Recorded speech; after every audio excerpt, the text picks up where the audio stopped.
Okay, Davinci Resolve people, I need your help.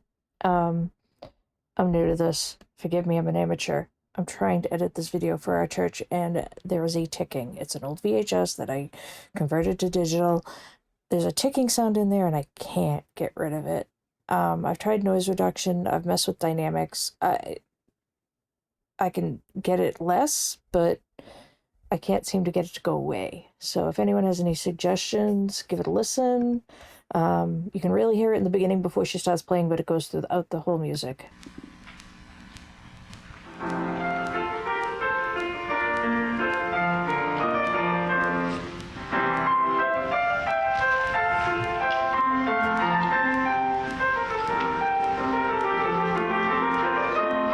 I can't. Somebody's got something out there, I know. Some magician. Help me out, please. I beg you. Thank you.